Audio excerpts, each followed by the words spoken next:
Hey everyone, we are back for another exciting episode with some pretty intriguing guests. This week, we have someone who is showing us all firsthand, in real time, what it's like to break the glass ceiling of the marching arts activity.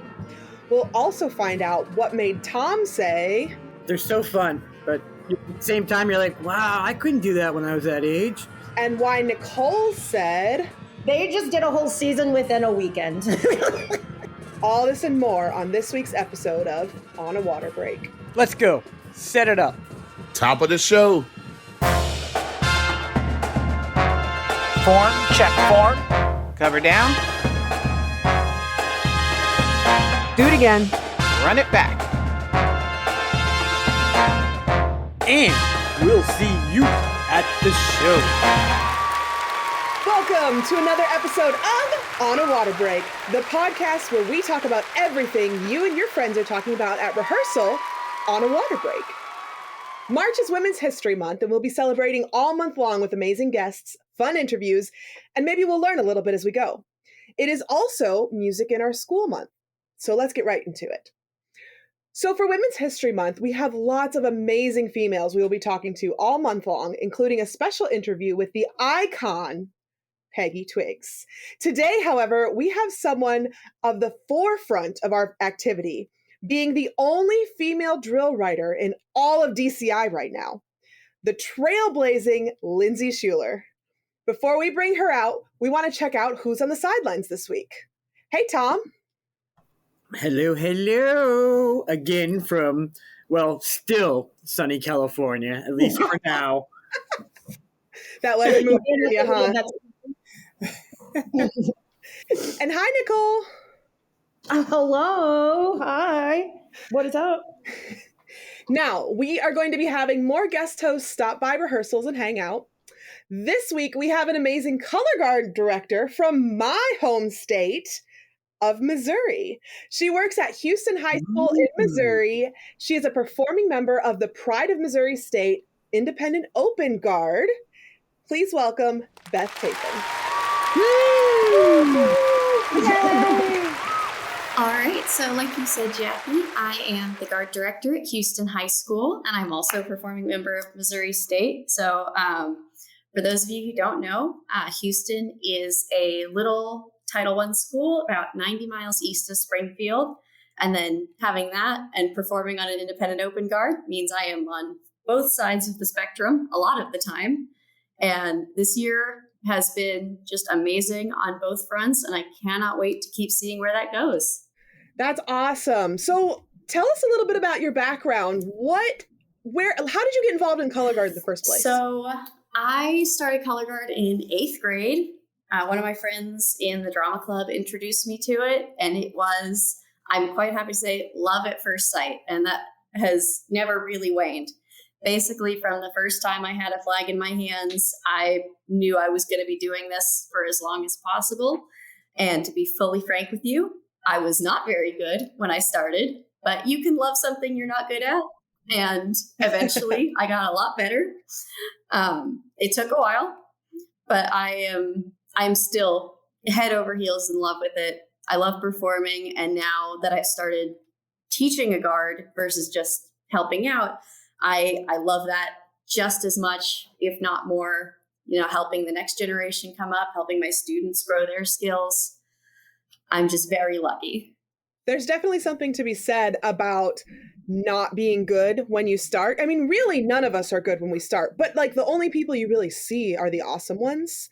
And so the fact that you keep with it, even though you're you're not, world-class material the first year out, it's such a great dedication.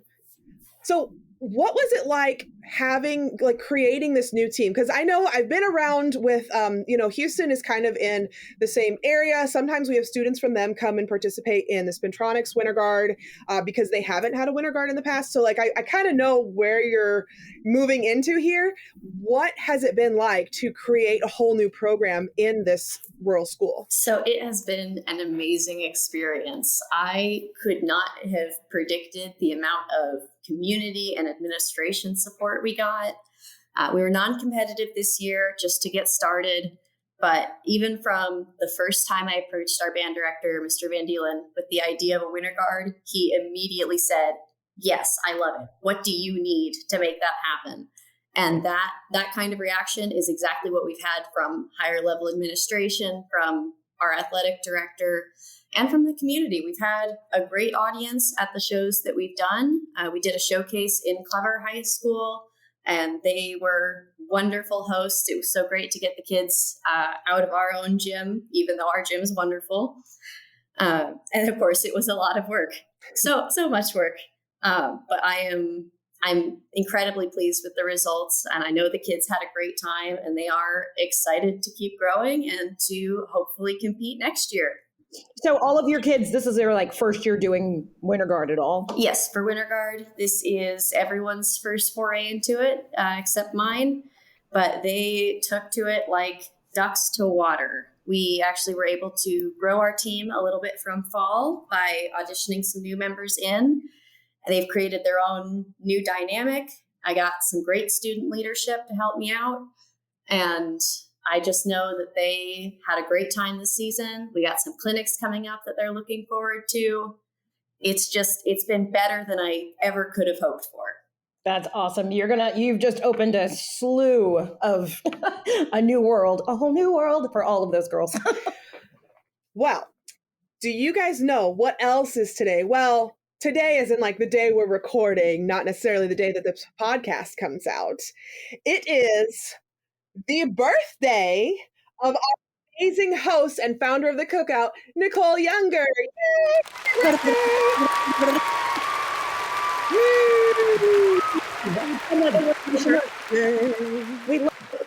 Yeah, let's see. I slept in way too long. It was awesome. Nice. I did not crack my laptop open until 4:00. Nice. Got my nails done, and so I'm gonna get some food later. So I'm just not a big celebrator of my own birthday because of the day that falls on this birthday, and it wasn't always like that. But like, it's International Women's Day. So like, I'm big on that whole hashtag, what is it? Empowered women, empower women. And yeah, so love it. I feel like sleeping in and not working and eating good food is its own kind of celebration. Oh, yeah. Yeah. I mean, I do everything. The mental health birthday, right? Right. Oh, so good. So good. And also I'm doing one of the things that I love to do is talk. So I'm on a podcast right now doing that. Oh, you know what people should do for your birthday? They should go buy tickets to the Cookout. That would be the utmost huge, best birthday present ever is to purchase either, some merchandise from marchingcookout.com. So some of the proceeds off of those, off the merch will go towards the event. You can also go to marchingcookout.com and there is a link to click on to get your tickets. And also you can donate through that site as well. So that would be a very nice thing. We are still kicking it off. And just so if anybody doesn't know, it's the day after WGI Finals, April 16th at the Courtyard Marriott. From 11 a.m. to 3 p.m. and just enough time to get you, one last networking opportunity in before you have to head home from WGI Finals. Nice. Hey, Nicole, does the Cookout have a Facebook page? The Cookout does have a Facebook page, and it's called The Cookout. You can just type it in. There are a couple different ones. We're the Cookout that has the bright colors that you cannot miss. Yeah. Nice. And we also have an Instagram, the Cookout CG. So you can find more information on Instagram as well. Before we jump into this rehearsal too deep, let's continue our little segment, Winter Watch. Each week, we have our hosts and correspondents fanning out around the country to keep us up on what's going on with the winter activity. We have everyone's favorite band mom, Cindy Berry, aka Leander Mama, right up front to give us what's happening in Winter Guard right now. Take it away, Cindy. Hey, y'all. Leander Mama here with your latest Winter Guard chat after my exciting weekend in Texas attending WGI Austin. It was so exciting to finally be able to go to a competition live and in person this season. And where better for me to go than good old Leander, Texas. Yeah, they should call it WGI Leander, don't y'all agree? Anyway, the guards last weekend were on fire. And unfortunately, so was I, because for most of Saturday, the air conditioning in that gym was not working. I was about to call the fire department for some cooling off when I finally felt the AC kick on Saturday night. The stands were blazing hot by Saturday night as well, and absolutely packed with people anxious to see the World Guards, and for good reason. But I will get to that in a minute. The Scholastic A division in Austin was huge. We had 42 guards competing in that division alone on Saturday, and it was a real feat just to make it into one of those 15 finalist slots on Sunday. Now I'm thinking they need to add a semifinals round to WGI Austin in the future and maybe hold it at a different school on Saturdays so that we can get more of these guards set up for success in the coming years. Come on, WGI, ask me for my opinion. Yeah, I'm not holding my breath, but maybe we will see some changes like this happening in the near future. As usual, I saw a lot of great shows in the A division, and I was also excited to see some of my favorites of the season. Shadow Creek got the crowd fired up with their River Deep Mountain High show. Now, I don't actually know the name of their show, and this is another suggestion I have for guard competitions in general. Make a program that we can hold in our hands that shows the schedule, the names of the songs being used, and most importantly, the names of the shows themselves. Man, I'm just full of advice today. I was excited to see some guards from the Dallas area venture down as well for a change, like the Hebron A Guard and their JV team. And we also had two phenomenal groups from Mount Pleasant, Texas, which is closer to Arkansas than it is to Austin. But they were fantastic, and I was so happy to see them. I was also happy to see some guards from the Leander district, like Vista Ridge, Rouse, and Cedar Park. Vista was in the unlucky number 16 spot after Saturday, so they barely missed finals. But Rouse came in 8th overall, and Cedar Park finished in 5th place with a lovely rose-themed show called For You. It was so pretty. Now, the top 4 guards in the Scholastic A division were all from the Houston area. It was Katy, Friendswood, Cy Woods, and Pearland. So there are obviously great things going on over there, y'all. The Woodlands has got you guys fired up or something, and we are really starting to see some phenomenal guards coming out of that part of the state. Now, moving on to the open class guards, there were only 9 groups in prelims and 7 that moved on to finals, but they were all fantastic. I was disappointed that Jordan did not make finals here because they were killing it in Scholastic A before they were moved up to open class last week, but I'm confident we will see them improving quickly. The guards that did make finals had some of the most fun shows I have seen in a long time. Winston Churchill had the wackiest show called Catch Me If You Can, and they were dressed up like zoo animals and doing crazy stunts, but it was just so energetic and so fun and just wow. I think I'll start calling them Wacky Winston. Of course, Earl Ward was there with their Saturday Night Fever show that I'm also crazy about, and I have to say this thing is even more awesome live. Everyone was clapping along, and this show just doesn't stop entertaining. And the guard looks so happy to be performing it. I just love everything about it. No, I didn't run down onto the floor to join them with my Saturday Night Fever-inspired dance moves, but I did get to hang out with them after awards were over and talk with them a bit. And they are just the sweetest, most humble group of kids. That was definitely a highlight of the weekend for me. Now, Westlake Varsity has been winning local competitions all season with their show called My Own. And this past weekend was no exception as they took the gold at their first WGI regional of the season. I look forward to seeing this one play out and hopefully pay off in a big way in Dayton. They are currently ranked 7th in the country in open class. I have to throw a quick shout out here to the James Bowie Guard who killed it with their futuristic robot-style show and took second place here. I felt like I was seeing glimpses of the old Bowie world-class guard, and I bet we will see these guys moving back into that class sometime in the future, but not yet, because I want to see them continue killing it in open class.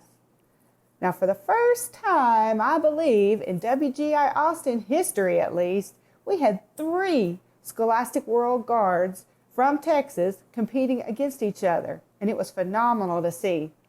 Flower Mound was just moved up last week, but still did a really great job and scored a 73.2 in their first weekend as a world-class guard. Not too shabby. Also new to the world-class scene this season was the Mo and Jean Johnson High School guard, who took second with a score of 75.9. This guard has only been competing a few years, y'all, and they are already doing amazing things and making a real name for themselves in the Winter Guard community. But you guys, the Woodlands came out and showed off in a big way, scoring a whopping 86 in finals. That is huge. And because of that score, they are currently ranked second in the country, just behind the Tarpon Springs World Guard. Y'all just don't know how amazing these girls are, and I couldn't be more excited that they are taking this show to the World Championships. Come on, Woodlands, bring home our first Texas World Guard medal.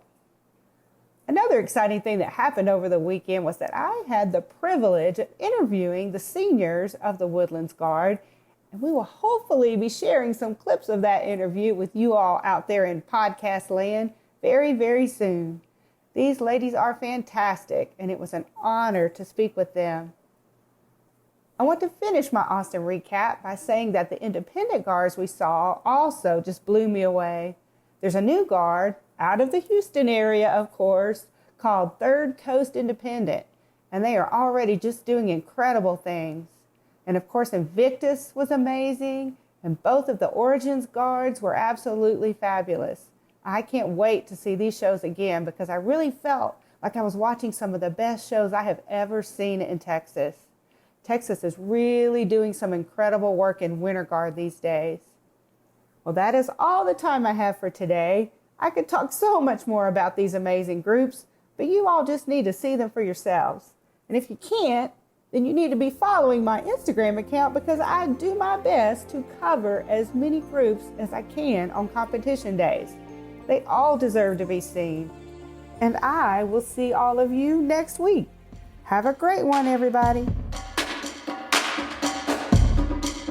All right, so this past weekend, I had the honor of performing at the Tulsa Regional. It was a very long day for us. I know I personally woke up at 5:30 and didn't properly go to sleep until about 3 a.m. the next day. So a very long day, of course, with prelims and finals. Missouri State had a great showing in both Independent A and Independent Open. Both groups took home first, I'm very proud to say. Tulsa, always a great show. The Union High School kids are great hosts, and it's a wonderful venue. Nice. And it was just an awesome day. That's awesome. Regional weekend, dude. Yeah. Staying up those many hours. And then honestly, once you finally get to the end of that day, I bet everything was just like coming out as far as like all the steam. So Beth, what's it like to have 2 guards at one college? So fun fact, we actually have 3 guards at one college. This past weekend, of course, Pride of Missouri State and National Avenue traveled to Tulsa. Our 3rd guard, also Independent A, 901 Performance Ensemble, stayed home to represent us at MCCGA NICSA. It is definitely a logistics challenge, finding gym space, scheduling time, but our director, John Sullivan, does an amazing job of all of it.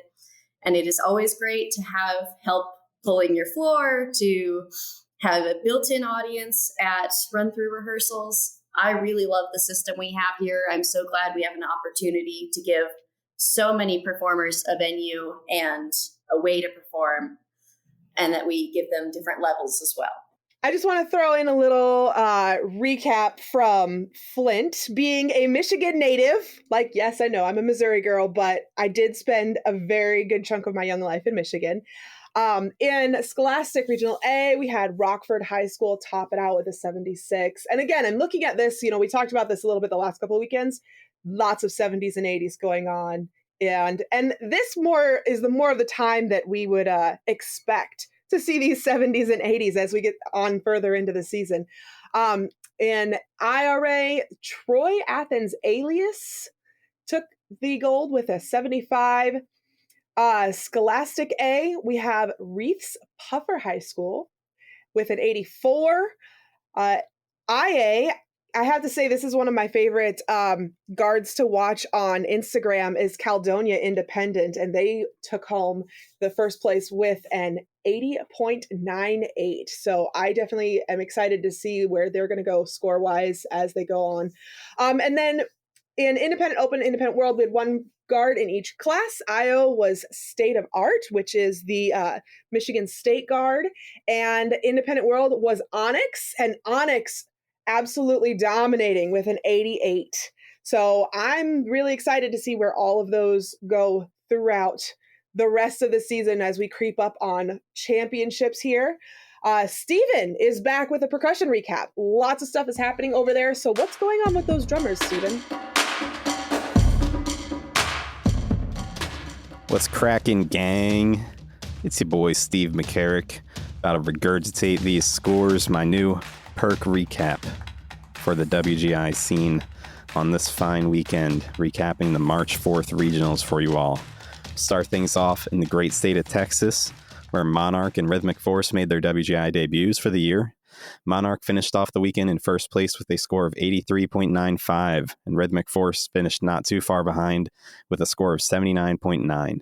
This competition also saw 4 Scholastic World groups, where Cy-Fair High School was able to win, scoring an 86 flat, followed by Pearland High School, Timber Creek High School, then finally Carroll Senior. In open class, 7 groups competed, and Clearbrook High School won, placing the new highest open class score that I've seen this year, an 88. In A class, Porter High School won with an 84.2. Moving over to Spartanburg, South Carolina, we got some more open class action. Dorman High School won the competition with an 85.5, followed by 96 High School with a score of 80.35. Then Hardin Valley Academy placed third with a score of 75.5. In Independent Open, Civitas scored a sturdy 84.0, followed by Paradigm Percussion with a 77.95, and Palmetto Indoor Theater scoring 73.45. Trilogy Independent won Independent A competition with a score of 80, and Gwinnett County Combined Schools won Scholastic A, scoring an 83.5. One of our larger regionals this weekend took place in Richmond, Virginia, where we got to see George Mason and South County High School make their WGI World Class debuts for the year. Mason came out the gates hot with an 83.15, and South County represented well as well, scoring a 74.075. This competition hosted a large number of A and open class ensembles as well. In open class, Clover High School won with an 83.35, followed by Thomas Jefferson High School in Powhatan. Shoutouts to Jay Noah. And in A class, Chantilly High School won with a score of 77.2, followed by Hickory High School and Dawson Bryant. Last but not least, our largest WGI regional of the weekend was a 2-day competition held in Indianapolis, Indiana, which saw 5 independent world ensembles take the floor for competition. At the bottom of the pack, we had Veritas, who scored a 74.2, in a similar neighborhood to Redline, who scored a 75.8. Cap City leapt ahead a little bit, scored an 80.65, but what really got me excited from this show is seeing Connexus score an 82.9. Do you think this will be the first year that they make world-class finals? We'll see in about 6 weeks. Finally, my absolute favorite, home team heroes Rhythm X won the competition with a score of 88.45. In Scholastic World, Avon High School won the show with an 86.75, followed by Center Grove, who scored an 83.2. Next was the hometown crew of Franklin Central High School, who scored a 77.35, leaving Fishers High School close behind with a 76.05. Victor J. Andrews won open class at that SCO with a score of 84.2, but Brownsburg High School gave them a run for their money. They finished with an 84.1. In A class, Noblesville High School won with a score of 77.65. And that wraps up our WGI competitions for the week. But just in case any of you, like me, are always wondering what the West Coast is cooking, yeah, you need to know. They were booling, throwing down. Last week's guest from my performer spotlight, Ann Turner, put her money where her mouth was and scored a 93.1 at SCPA Monrovia on Sunday with RCC. Get it, Ann. And Broken City knocked on that door, too. They managed to bring home a 92.55 the day before at the same venue.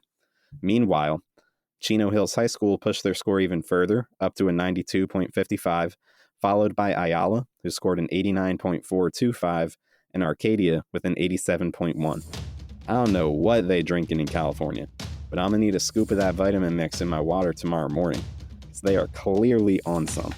Anyway, that wraps up my perk recap for the week. I can't wait to see what these groups perform at WGI Finals. It'll be here before we know it, and it looks like it's going to be a good one. Talk to y'all next week.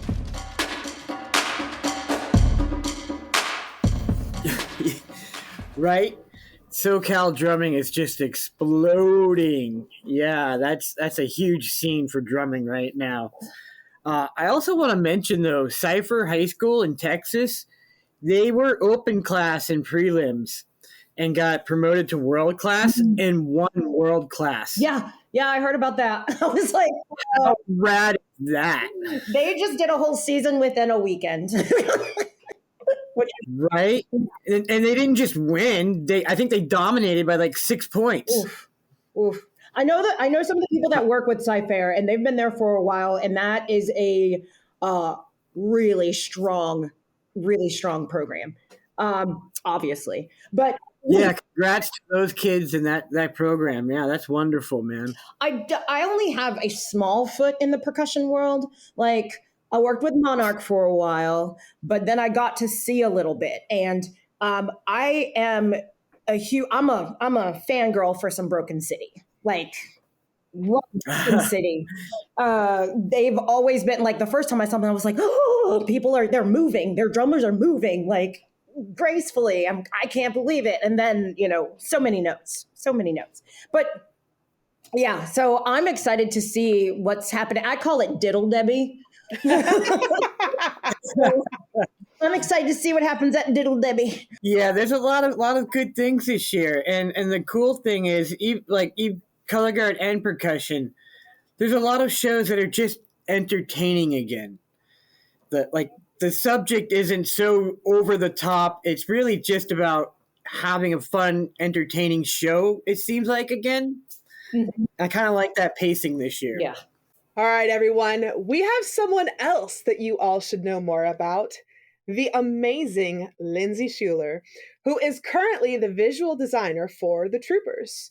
She's up next, so you better have your dot books and your drill charts ready. Hey, this is Nicole, one of your hosts for On a Water Break, and I want to tell you about the Cookout. The Cookout is an event celebrating people of color in color guard.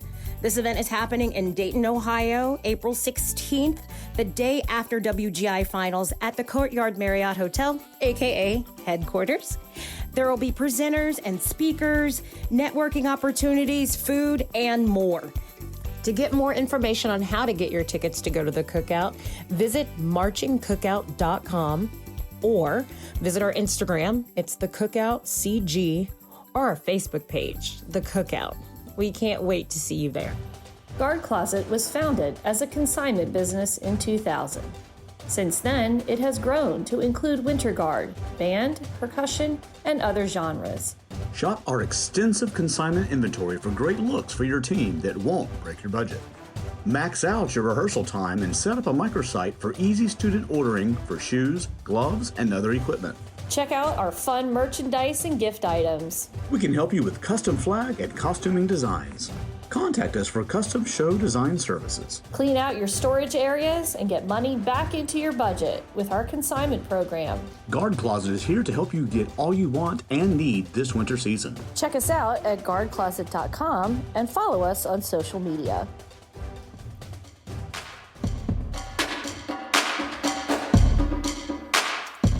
As a part of Women's History Month, we are talking to the women in our activity that are making the difference and breaking the barriers. Today, we have a modern barrier breaker. I was completely shocked to learn that this person was the first female to make finals in DCI with the drill that she wrote. Of course, we are talking about Lindsey Schueller. Hello. Welcome, Lindsey. So welcome. It's nice to have you here with us on the podcast. Thanks for joining us. Thank you. So we like to start with a little bit of a timing game, if you will, and we call it the 32 count life story. Okay. Right. So think about all the things you've done, where you've marched, where you started, where you're from, where you're at now, who you're with, in case anybody doesn't know where you're with. So you can give us all the good stuff, the bad stuff, all the dirty stuff, whatever you want to go over. And we're going to do it in 32 counts. So I'm going to give you an 8 count metronome lead in, and then it's on. Okay. You ready? I'm ready. Excellent. Ready? Yes. Start. Okay. So I grew up in Michigan. I was a percussionist until I discovered drum corps, and then I wanted to play baritone. So I did in Blue Stars, Blue Coats, and Crown. Then I played some cymbals in Genesis and Rhythm X, and I've been teaching at Legends and Troopers ever since. I teach at Q2 in Atlanta. Hopefully that was enough counts. That was, I don't even care. It was great. That was fantastic. Oh my gosh. Okay. So yeah, good job to Lindsey, because that's not easy. I challenge everybody listening to try to do their life story in 32 counts. It's not, it sounds like a lot, but it's not. It goes fast. It's not a lot. Yeah, it's not a lot. Not really. So like, tell us a little bit about where you started. Were you in band when you were in high school, or how did that all start for you? So I started in at a charter school in 4th grade. My sister had played clarinet like 2 times ever, and I was like, that sounds awesome. And so despite like wanting to, like, I saw somebody playing a trumpet once and I was like, that is the coolest thing ever. I tried playing trumpet and I just couldn't even sustain a buzz, but we didn't have like a legit teacher or anything like that. It wasn't regular. And so I was like, I guess I must be bad at this whole brass thing. And so I just tried clarinet because that's what my sister played. But I actually switched school districts right after that. And there was just something about the percussion world that like struck me during that time. And so I actually played percussion all through middle school. And I was in the drum line in marching band all through high school, even while marching drum corps as a brass player. I came home to be in the drum line.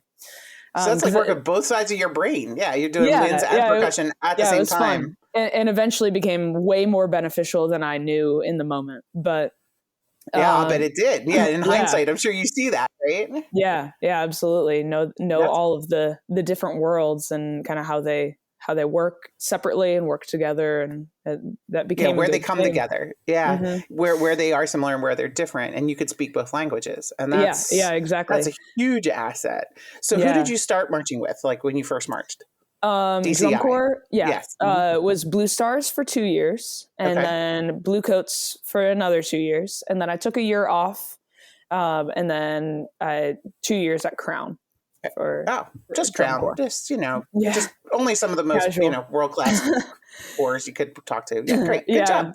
Which I always found kind of funny because I didn't take a whole lot of lessons or like really have much development beyond just the drum corps idiom in my brass playing. So there was a group of us in and around those Crown years that were kind of similar, and we always found it hilarious that like we, the not good brass players of Carolina Crown, like us self-taught people, like we won brass, like we were part of that. And that it was always funny, but now it's a little bit like, oh, that's like kind of cool and encouraging of like, that's kind of, you can kind of do what you want to do and make yourself into what you want to be. And there you go. You just summarize the whole thing for us, right? And that's the lesson and the example that you can set for other people. Now, when you were coming up in the activity and when you first started marching, were you one of the few females that you saw in whether it was in your section, or where did you see yourself? There was definitely not a lot in Battery World, and I played cymbals at Genesis and Rhythm X, and there were really not a whole lot there either. It's just, and especially low brass in the drum corps world, there really wasn't a whole lot of gals. There was like maybe a girl tuba player and like 4 or 5 baritones. And that became, it seemed to be a bit more pronounced as I moved from group to group. Interesting. At the time, Bluecoats was rocking a solid 6th place, like essentially year after year. And then Crown was kind of in the top 3 in that zone. So it was kind of interesting for me to see, and I don't know if it's correct or just correlation, causation, any of these things, but it was kind of interesting that like the higher in placement we were, the fewer girls there were. That's really interesting. And that is an interesting observation. And was it something you were cognizant of at the time? Like, or were you like, whatever, I'm just here to play? Yeah. I mean, in a little bit of a way, mostly because like my age out summer with Crown, there were 8 girls total in the horn line of 80. So like we're 10%. Yeah. And so we all knew each other. We all knew, I would imagine. Yeah. You know, it's, that's just kind of a thing. You know each other. You have that one little thing in common that very, very much most of the horn line does not. True. Yeah. So it never was. Did you feel like you were issue or anything weird? That was gonna be my, you know, it was just something that was like, oh, huh, interesting. Right, a little bit of a head scratch, a little bit like, this is interesting. I wonder why. And, I'm going to keep playing my part. I'm going to do my thing and knock it out every time. And there could be a whole bunch of variety of reasons. It could be a totally different percentage at a similarly placing drum corps. Like Blue Devils was very back and forth with us around that time. I don't know what their percentage was, but it was just your kind experience. You know, what you saw though personally, was a like you said, it was like 10% of the whole corps. So that, or the horn line. So that's interesting. And I'm sure that had to shape you in some fashion in terms of how you moved forward. It did.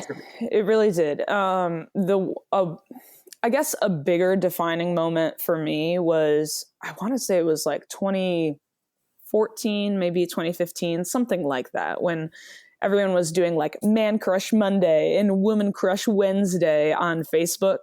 WGI decided that they were going to get in on this trendy thing. And so they posted on, it must have been in March or I hope it was in March, for like, who are your female instructors? You know, tag them. Who were they? All this stuff. And I was like, how many female instructors have I even had? At all? It was 5. In my 6 years of marching drum corps and 4 years of marching indoor, I was directly taught by 5 women. Yeah. And there you have it. It's very profound. I know from my experience, I had very few, you know, my classroom teachers, and when I was younger, there were more females. But as I progressed and as I, got older and went through high school and college, it became almost non-existent. You know, that the instructors, like you said, were male. And that's kind of, it's hard to find somebody and to then especially the connect to. designers. Oh, for sure.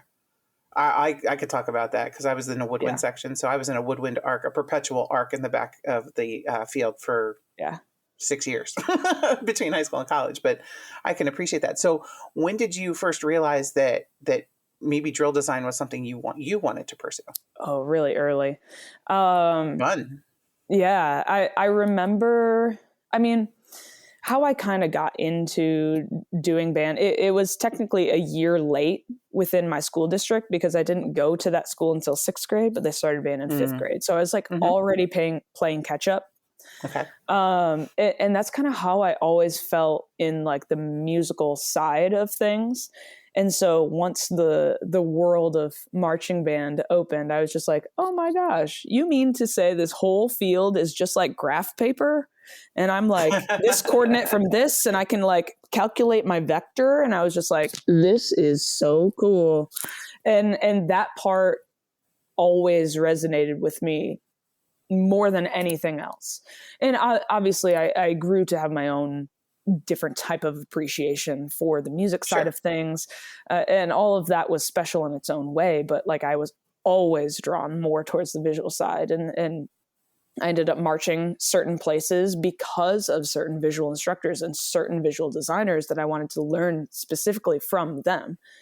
And so it was almost a musical challenge for me because I had to get that much better at my instrument to be able to march with that group, to learn from those visual people, because just how our activity is, the music is awesome. weighted more. So you have to be musically good in order to even get to that visual level. So I was already, fact that you I was already realized there.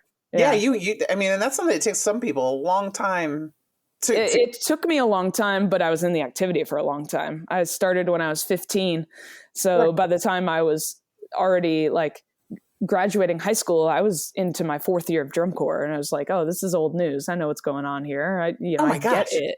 Right. So yeah, I was really lucky to kind of fall into it early and my parents letting me do it that young.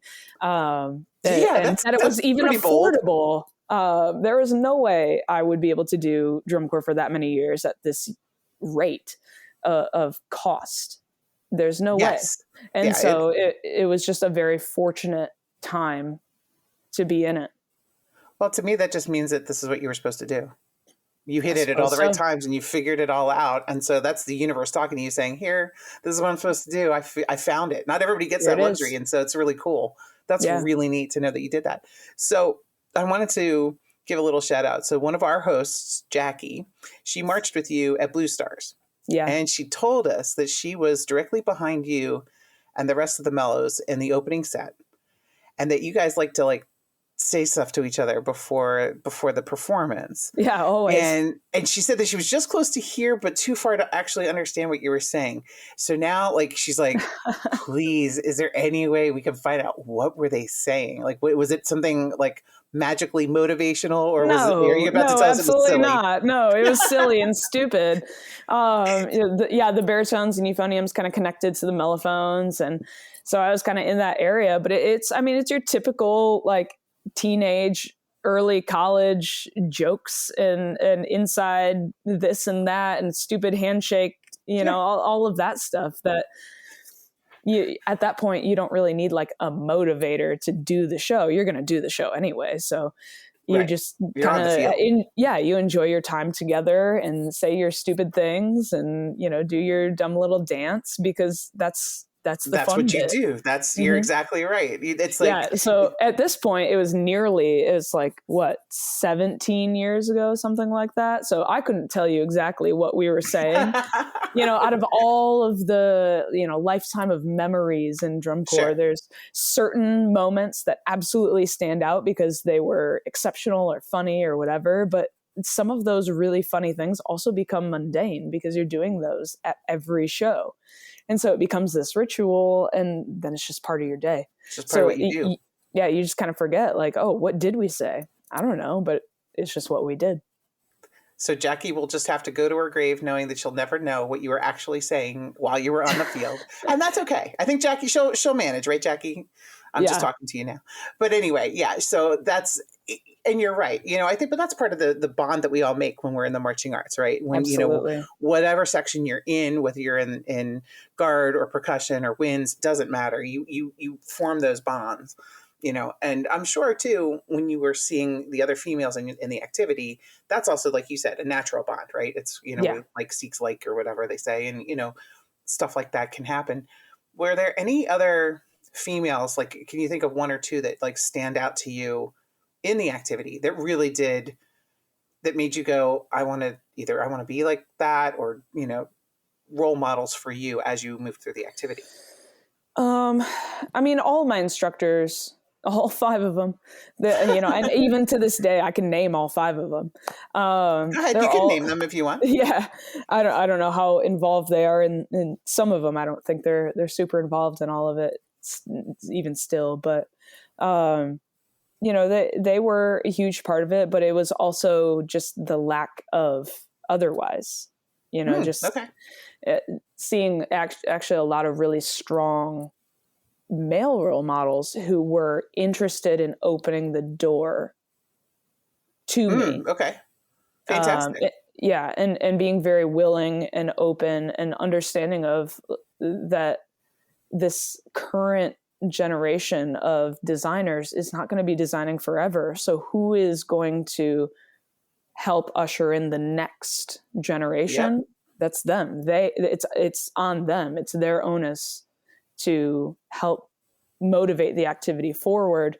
And some of that does occur naturally. People, they stumble into what they like to do. They find just the right ensemble, and all of that can occur naturally. And it still isn't enough to get you into that next space. Honestly, it was the willingness and openness of some male role models to take me under their wing and say, no, you belong in this space. That's what motivated me and really did believe that I do. I think that's a big deal, like you said, and it doesn't even matter in terms of how you identify with your gender, but it's just the idea that to reach back and pull up and assist up, right?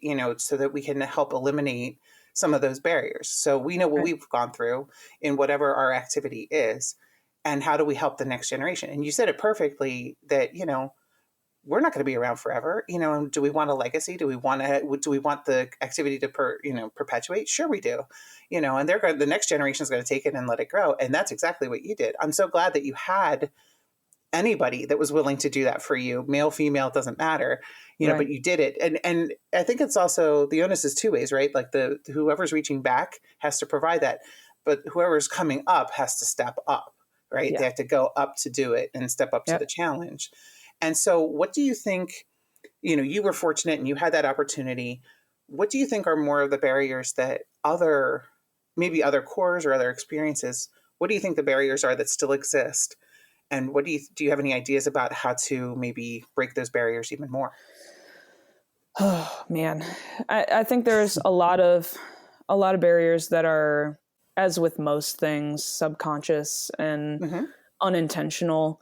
Like our activity is becoming increasingly more athletic. And so it's easy to favor your tall, lean guys who are going to look strong and kind of look your part, but not really take into account different body types, different abilities, different strengths. Because there's certain types of flexibility that girls can have that guys have a little bit more trouble getting. And that's just one example, but there's, I think in this strive to look a certain way, people are being left behind. That's really interesting. I have often thought that because I'm old, right? So I haven't been in the activity for a very long time, but I actually, as I see as the modern era corps and the modern era even marching bands, even high school bands, they're becoming much more athletically demanding of their students as they. And it's not to say that the young women can't do it. Is that they're often not given the opportunity. And women grow muscle slower than guys, and that was probably one of the best things that I learned from my first female instructor in 2006. She was a baritone player in the cadets. And I was a baritone player and I was small. I was 15. I had like half of a muscle and I was struggling holding up my horn for an extended period of time, as euphonium players do. And she pulled some of us aside and said, hey, you just need to know that if you fight through this, women grow muscles slower. So the longer you can fight this, the better you'll be. Your male counterparts who are just as weak as you are going to get muscle in like 2 days. Don't be discouraged. Just keep going. And that was something that I was just like, oh, I had never even thought about that. Like, this is going to be harder for me for longer. And I need to know that. And I need to deal with that. And by the end of that moment, I was like, oh, once I get through this, I'm going to be potentially stronger than this guy who stopped gaining muscle like 2 weeks ago. So I just need to do the thing. And so I think there's differences that can be appreciated and talked about and not thought of as a weak point within your visual program or anything like that, or pigeonholed people to certain roles of like, oh, this is an only male rifle line or whatever, so. To me, that gem right there, even just that one nugget of information can help so many people. So anybody that's listening right now, you know, it seems very basic, but it's so critical. And it was very critical to your success early on. Yeah. And that's, I don't know, it's very heartwarming. I feel really happy that she took that time to explain that to you. Because I think a lot of times if we understand the why, it helps us get through whatever it is we're doing, you know, and that the only way to get to the other side is through, you know, there's no shortcut to it. You have to go through it in order to do it. And that's a great lesson to learn. So Lindsey, I'm like, I could just sit here and talk to you for we might have to do because so far we've really only talked because we've talked about like how to really break in as a performer. We might have to talk about how to break in as an instructor, designer. We might have to do a part 2. I'm already inviting you back. So you know, I know Jeremy, our producer, is like, yes, girls, bring it, do it. Yes, whenever. So yeah, we'll catch you on another episode, and we're just going to feature you. So that's just when it's going to be. Okay. So we have a game we like to play with our guests.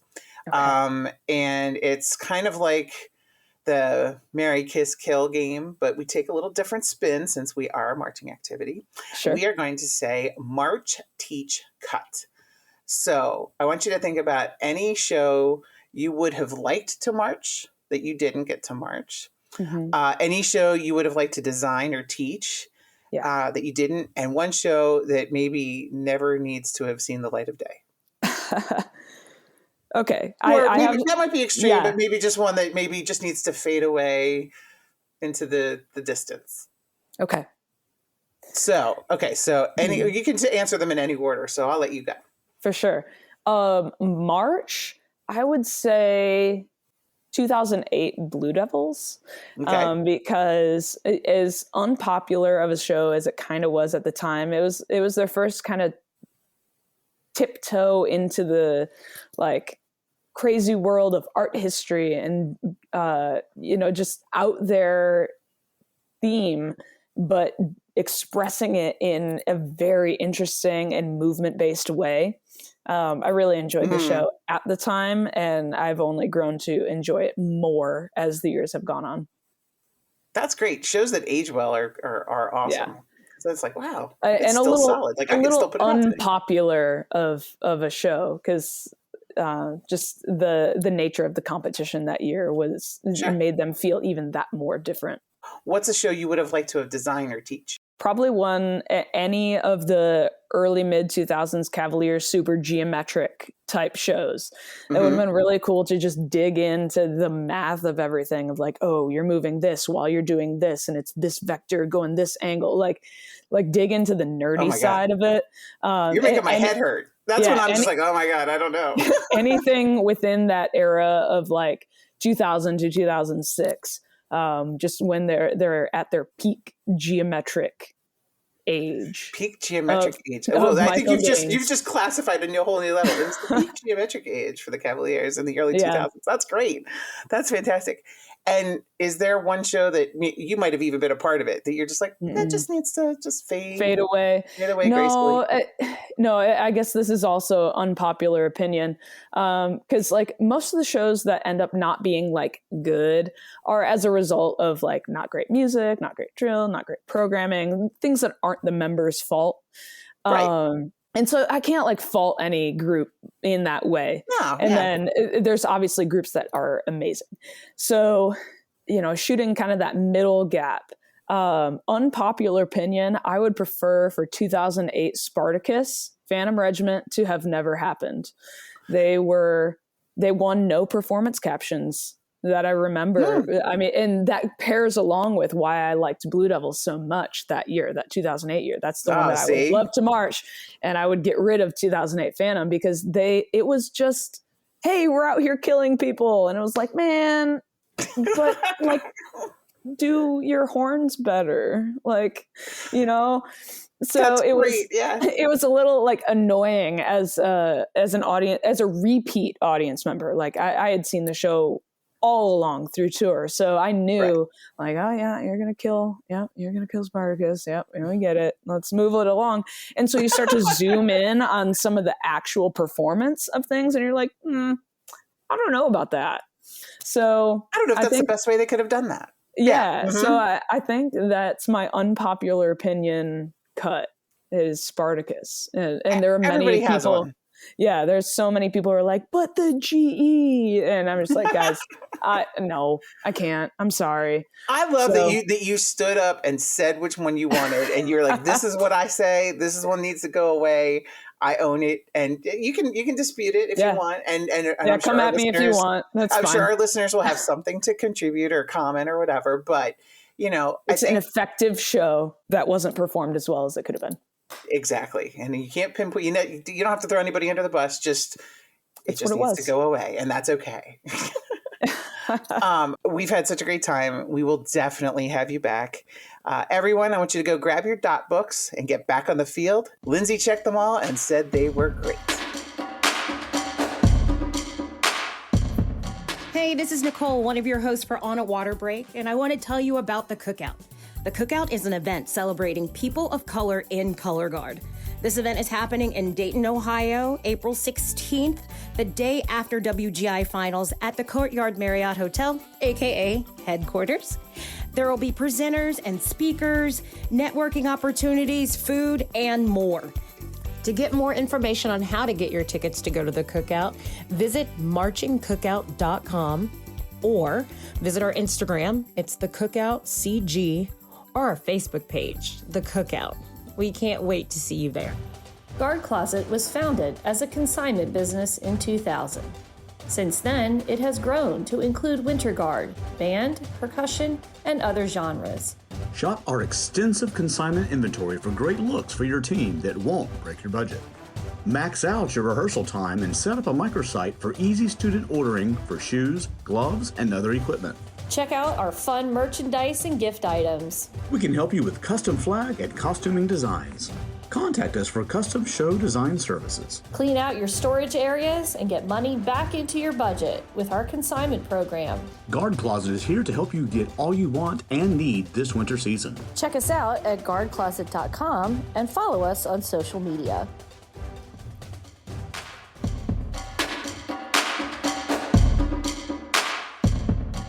Guys, Lindsey is amazing. I know I keep saying this, but that's because it's true. It definitely bears repeating. I didn't mention this before, but Lindsey and I actually marched together at Blue Stars way back in the day. That was my rookie year at Blue Stars, and Lindsey was a mellophone player. So that was really cool. Like, we already knew each other. And then we ended up teaching together years and years later at Legends. And so that was just like this amazing thing to be able to come back and be like, oh, hey. And like, neither of us knew the other one was going to be there. We just showed up and it was like, hey, wait, I know you. Hey, wait, I know you. And it was just so cool. Drum corps is it's a big world, but it's a small world at the same time. I love that. True. Oh, yes. I mean, I'm actually kind of fangirling out that you guys like marched together. When I found out that well, first of all, I knew her from friend of a friend back when I was when I went back to March at O2 in 2011. That's when I first met Lindsey, and she was getting her master's degree and had to do this presenting thing about sound and how, all this other stuff. And so she stayed at our house. Oh my gosh. Do that. Yeah. And now it's just like, oh, I know Lindsey. And then it's just like, I see her face popping up in different places. I'm like, dude, she is doing things. And then when I found out that she basically is the first female to, be doing world-class finals. She had a team there last year. Oh my gosh. Yeah. And so many people, like, just the degree of separation, like, out of sight of that. But I've always been a fangirl, like, completely and totally. She's doing some great, great things. And I don't know this for a 100% true fact, but is she also on the young side as far as like designers in DCI world class? Like, she could do, if DCI were doing the 30 under 30, she's definitely she's on that list. Yeah, for sure.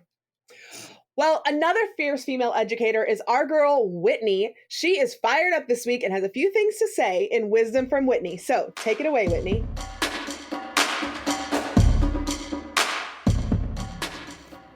Hi, everyone, and welcome to this week's Wisdom with Whitney. I am a little sick this week, so sorry if I sound congested. But anyways, this week we're going to talk about how to keep your parents from punishing the whole group if their student does something wrong. So what I do is I have a handbook and contract that fully outlines all expectations. And at the end, there's lots of individual lines stating very specific things that I want to make sure that are covered and they understand. Like if they quit, there's a restaging fee, is what we call it, to help cover the cost that has already been, spent on the student. And it just has very, very specific details on what is expected overall.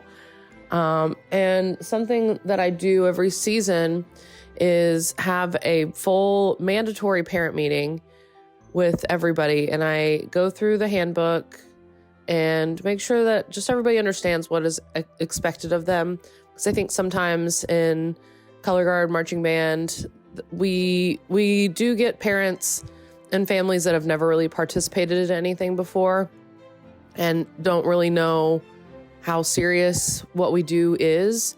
So they can sometimes tend not to take it as seriously. So maybe they go on vacation when they really shouldn't be, or if their kid is not, holding up their end of the bargain at home, they'll pull them from rehearsal. I actually had that happen not too long ago. So the handbook really just kind of helps hold them accountable, really, and helps them understand what is expected and why. And I think just being really clear from the start about that, like we need them at all rehearsals, unless they're very sick, or if there was a death in the immediate family. Those are really, for me, the only two excuses that I find work. I think just overall being clear, your students and your families, making sure they know exactly what is expected at all times, that they need to be at all performances and practices. They need to schedule around competitions with vacations and all of that other stuff.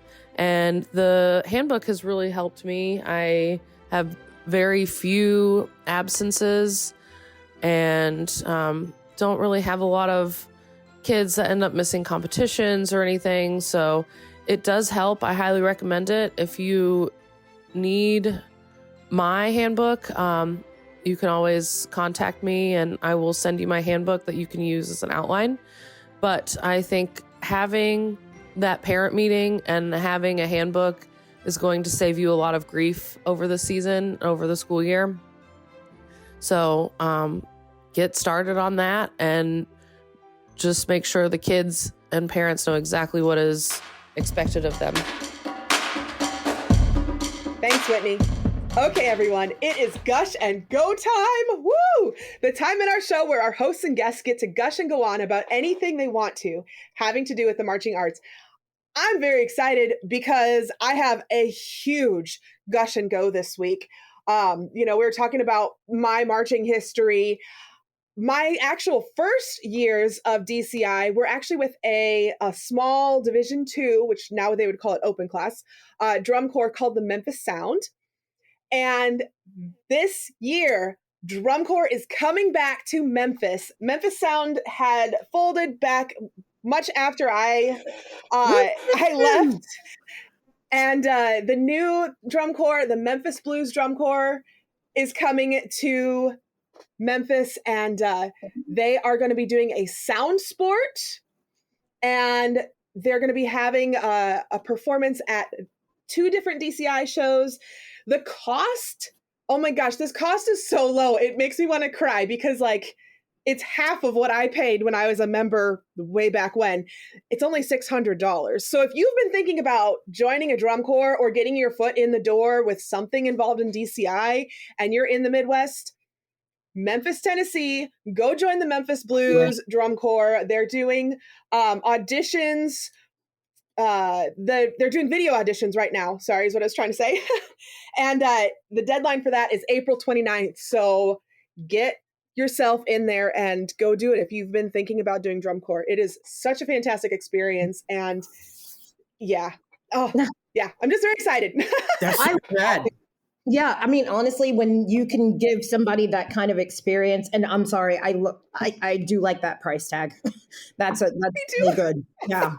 Well, back when I marched back in the day, it was like $1,200 for the season, and it's like, granted, it was a full like touring season and so on in a Div 2 Corps, so it was a bit more of what we were doing, but still, like, if you've been thinking about trying to get into drum corps and you go look at some of these corps, especially the ones that are charging like $4,000 or $5,000 for member fees, and you see this $600, it's like, heck yeah, let's go do that. You know, without giving away my age too much here, when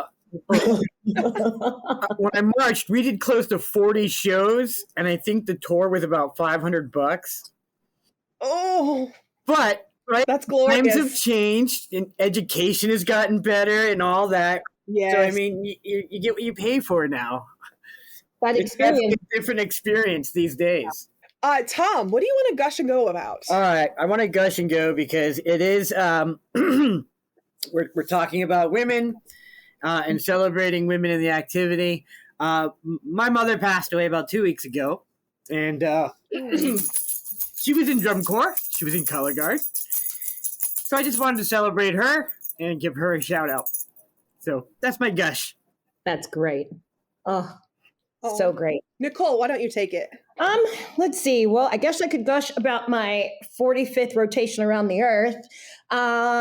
Yeah, let's do that for a second. Because, all right, so this is kind of, this is a gush if there ever was one. So, everyone knows my name is Nicole Younger. Everyone always jokes about how much younger I look. And I'm just like, it's true. But, now, I mean, because I don't care how, if people know how old I am. But it's 45 and everyone's like, oh, I thought you were like 32. Yeah, I would never have guessed that. It actually wasn't until we started working together on this podcast that I even realized you were older than me at all. Because we were talking I was like, wait a minute. We were talking about aging out. And I was like, well, back in 99. And then there was a hush. And it was like, yup.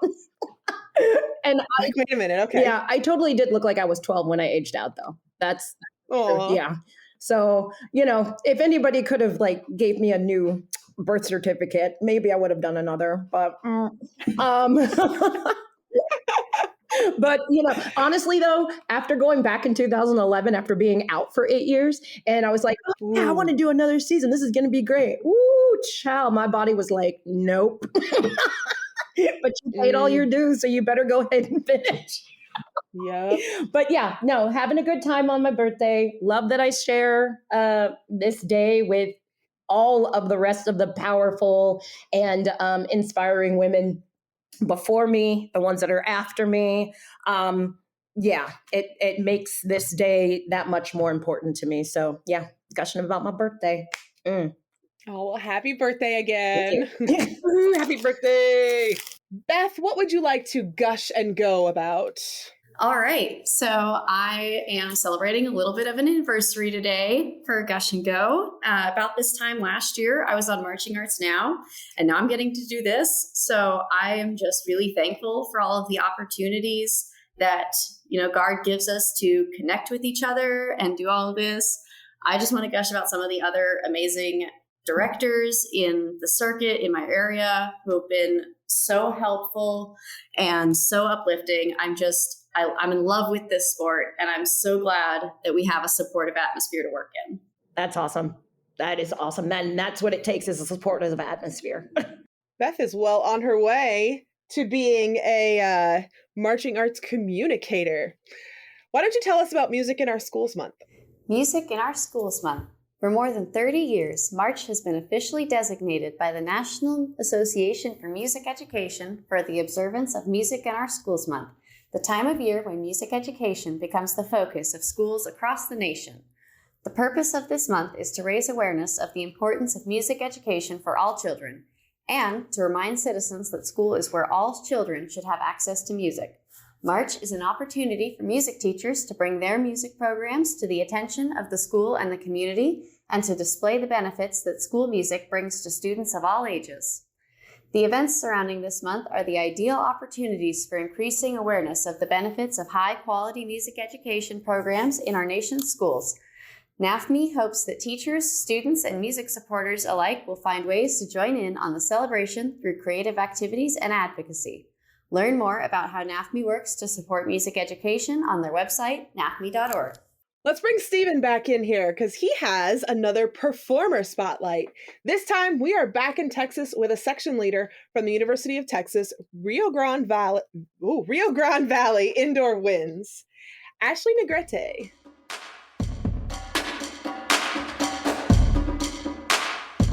Hey everyone, it's Steven again, and I'm back this week with another performer spotlight. Today we're speaking to an ever-elusive WGI Piccolo section leader. She's a member of UT RGV Winds. Everyone welcome Ashley Negrete. Hey Ashley. Hi, thank you for having me today. Yeah, absolutely. We were looking to try to get around all the different ends of the activity, so I was happy to get to talk to you. We like to start out this beginning of this segment with what we call a life story in 32 counts. It gives you about 30 seconds to just run through your marching history, what you do for school, and just try to keep it brief. Do you think you get it? Alrighty. Yeah, I got it. All right. And let's give it a go. So my marching band experience starts back from high school. I marched for 3 years, 2 years marching, and 1 year as a soloist my junior year before COVID hit. And I had only found out about UTRGV Indoor Winds my first semester of college. So my brother was involved and he convinced me to join, which I was very excited to. And I'm really glad that I did because of the accolade that I've achieved. And I just can't wait to see what's in store for this season. Is UTRGV your first ensemble independent experience? Yes, it is. It's my Okay. first one. And I understand that stands for University of Texas, Rio Grande Valley, right? Yes, correct. Are you a student there? Yes, I am. This is my second year as a student. Okay, nice. Is UTRGV Winds an actual like ensemble that you can be a part of for credit with the music program, or? Yes, it is. And it also counts as an extracurricular. There are some non-music majors that also join the program. So, Are there performers from outside of the college as well? yes, there is. I know one of my piccolo players is I want to say he's an engineering major. So, Oh, okay. Yeah. for fun. Yeah. Probably a good break from all of that math. I was a math minor, so I know the grind. What would you say is like a typical weekend for you guys at UTRGV? A weekend? Yeah, like do you guys rehearse on the weekends, or how does it break down? We mostly rehearse like during the week. Really? Yes, we rehearse Mondays, Wednesdays, Fridays for 4 hours. And I think we rarely even rehearse in the weekends. So Wow, that's interesting. That's very different from like a lot of the ends of the activity. Is there anything that you would say is like surprising for you being a member of a marching program compared to what you've done with Piccolo up to this point? I think the biggest difference is just this program that I'm in. We're all like student led. There's section leaders, there's officers, there's like a little visual team that we have, and I think it's amazing how much we can do as like a student body. And of course we have our band director, Dr. Torres, like overlooking our program. And I don't know, I just think it's pretty cool. That is really cool. Are the students also like teaching? Yeah. Wow, that's amazing actually, because you won the entire world class last year, and normally it's a lot of people that are older instructing, and it's usually kind of less of that organic thing going on. So that's really cool to hear about. But I want to play a short little game before we kind of wrap it up for today. It's called March, Teach, Cut. If you could have marched in any marching band show or WGI Winds show, what would it be? A show that I have in mind, and my UTRGV friends listening to this would probably be like, why would you want to do that? I literally just went through that season. Why would you? I don't know. It's kind of crazy to admit, but I would like their 2019 show called El Otro Lado. I would have loved to have marched that because compared to these shows that have all these cool visuals with amazing music and beautiful visuals, the meaning and the message behind El Otro Lado, the way it's conveyed and the way it expresses our culture from down in the Rio Grande Valley and how it represents our relatives who are no longer with us. And when we celebrate the Day of the Dead, that's like a beautiful little reminder for me. And I think the fulfillment that I would have felt performing that. I think that's what's, most important for me when I'm marching a show. I don't know. I just think it's pretty cool. No, that is really cool because it's not that common that the show you do gets to like really represent kind of your culture from where you're from. So that's definitely really interesting. Is there a show that you would have loved to have designed or taught?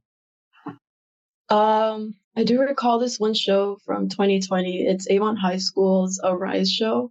And I really, I really loved their intro. It had a little bit of Katy Perry, and the show just had a lot of variation of, visuals embodied within the beginning throughout the show. And I think it was unfinished due to COVID. So imagine being in a spot where you could literally just finish out that show, without having to worry about COVID and stuff. I think that would be really, really cool. What about a not very great show that you would wipe from existence given the chance? It's always a bit of a spicy question. This is a really hard one because honestly, really, in my opinion, I wouldn't wipe any show from experience because sure. I don't have. But I'm forcing you to. I can't really think of one because, in my head, it's just every show, whether it's good or bad, it was produced to entertain, to express a message or a theme. And with everything that comes within a show, from everything that went wrong to everything that went right, including a visual arrow, there's inspiration and stuff. There's a scenario that we had a visual run of our show in 2022. And there's a set where we have these A and B lines doing kind of like a ripple, visual. And we're all in the box. And I had made the mistake of getting up those last two counts where everybody is down. And so it was pretty embarrassing for me. But then, I hear you. Yeah, the next rehearsal, they actually included that in our show, in our visual, and had the main person who was in the box, the main circle, like the main center person, do that visual. So I thought that was pretty cool. Yeah, you got to write the show a little bit, whether you intended to or not. That is pretty cool. Is there your favorite video, maybe, that if our listeners wanted to check you out, they could go search on YouTube or something like that? Yeah, there's this video on YouTube. It's called TCGC State UTRGV Wins. And it's the latest video that shows the woodwind visuals that go on during the bassoon solo and the brass arc visual. That visual, in my opinion, was one of my favorite to do with my woodwind friends. It was very cool. Cool. And then lastly, just where could people find you on social media? What's your preferred one? My ad is ashley.ngrt. The account is on private, but I'll most likely accept your follow request. Okay. Is that on Instagram or? Yes, that's on it. Okay, cool. Well, Ashley, it was great talking to you. Great getting to hear a little bit more of your perspective as someone who's marching WGI Wins this year.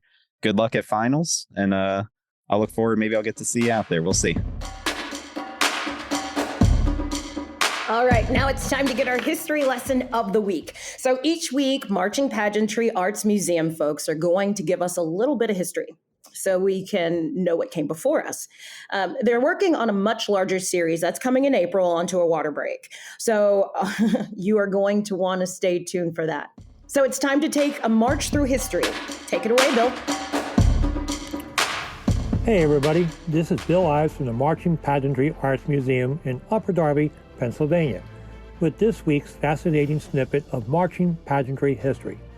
The Audubon Bonbons All-Girl Corps of Audubon, New Jersey attended the American Legion Nationals held on September 14, 1957 in Atlantic City, New Jersey. They had beaten all of the major corps that year and others as well. After beating Holy Name, otherwise known as Garfield Cadets, by points all season, they beat the Bonbons by a score of 91.3 to 90.95, a difference of 0.35 tenths. The next weekend, the Bonbons beat Garfield by 4 points. Bill Brunner, director of the Corps, and our other instructors were told that the judges said, "Did you really think we would let the girls win?" We've come a long way since that day, but it's always on our minds. Years later, at a banquet hosted by Garfield Cadets, celebrating their many national titles, Mickey Bertone was one of the speakers, and he congratulated them on winning all of their national titles except the 1957 American Legion Nationals. He stated that we all know Audubon really won that one.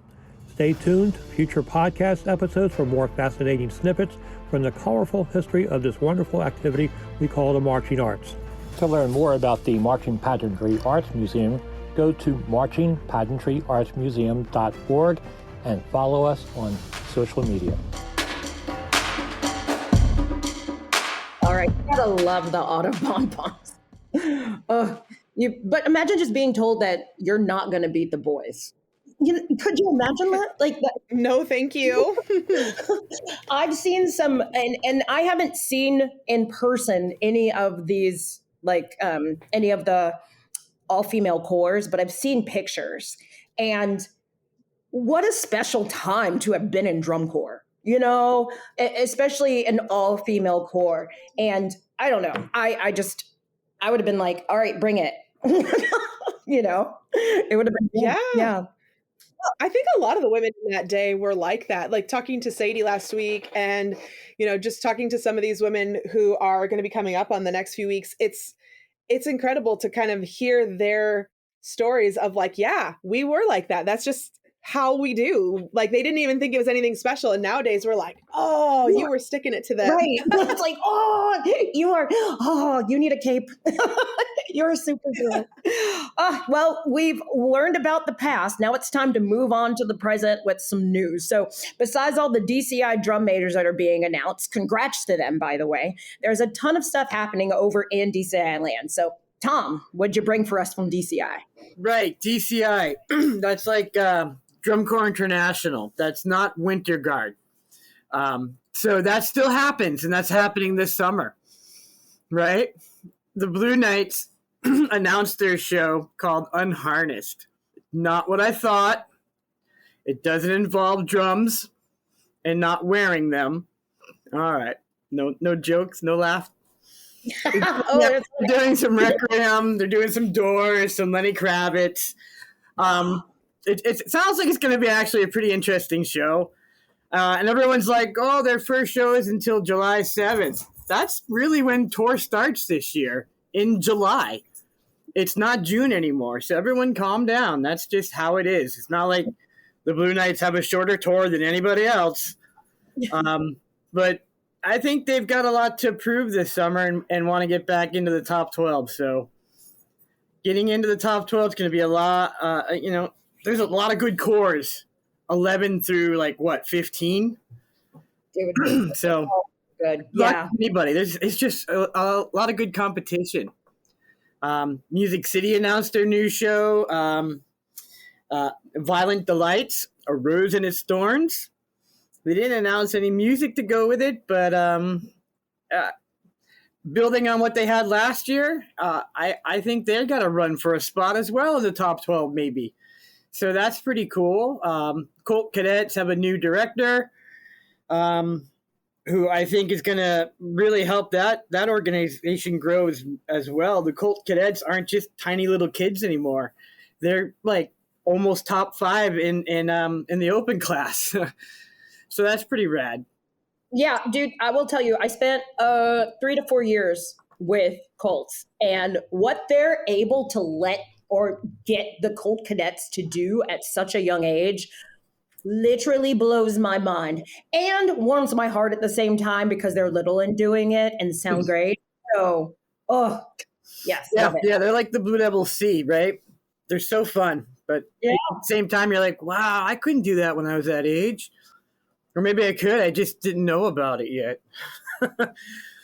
But, and then, the Santa Clara Vanguard still have some light at their end of their tunnel, I hope.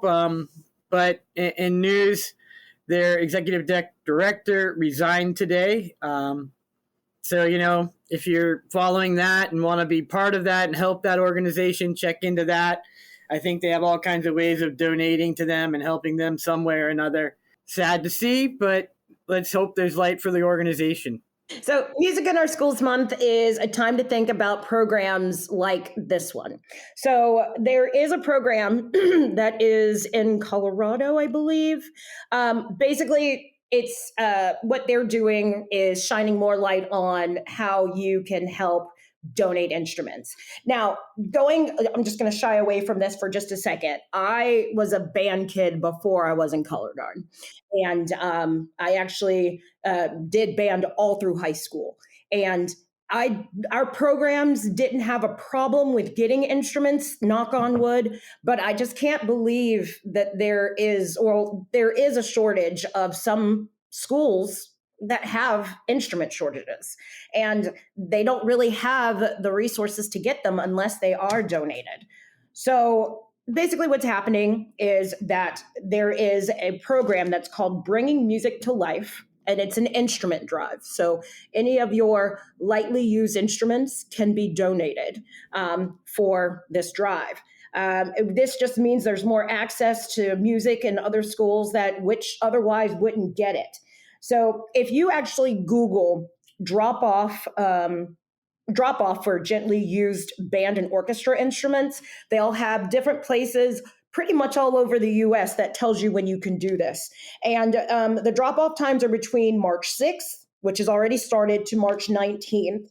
And the biggest reason for this too, and you just want to make sure it's not a damaged instrument that you're giving, because the cost of repairing instruments is about $77,000 to a program that doesn't have that already. Right. To a program that doesn't have that already, that's a lot of money. So they're spending that, on the instruments, to get them repaired to be, used. So just make sure that what you're donating is in working use. So that, those schools, those programs don't have to, come up with more money to fix those instruments. But I think it's a great thing. Like, I had 3 clarinets after I was done with my my high school career of doing band. And I think the best thing I ever did was to donate those, because if not, they would have collected dust somewhere.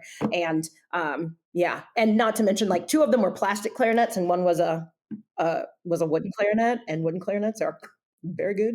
So yeah, donate those instruments, y'all. So in college band right now, the Purdue Marching Band is headed to Ireland for the St. Patrick's Day Parade in Dublin. They're bringing 364 members across the pond to do that performance, and I know they are all over the moon for that. And then the University of Michigan Marching Band is getting a new practice facility. Elbow Field, which is a currently existing practice spot, is being transformed into a world-class facility for their marching band to practice. My goodness, that's awesome. We just heard about another marching band that's getting a makeover on their field or something like that too, so that we're only using it. I just get so excited. I'm like, please let me see what this is going to look like. All right, everyone. Thanks for a great rehearsal this week. Thank you so much to our hosts, Nicole, Thom, and our guest host this week, Beth Tapen. Thank you once again to our Beth, Cindy, Whitney, Bill, Stephen, and the rest of our amazing hosts. Thank you to Lindsey Schueller for joining us. Guys, if you want to follow her on social media, you can find her on Facebook, Instagram. It's at L Schueller, SCHUELLER. And thank you so much, like I said, for joining us. Stay tuned for more exciting guests as we celebrate Women's History Month and Music in Our Schools Month. Go subscribe, write us a review, share this episode with a friend, and we will see you at the next rehearsal on a water break. Later. Go practice.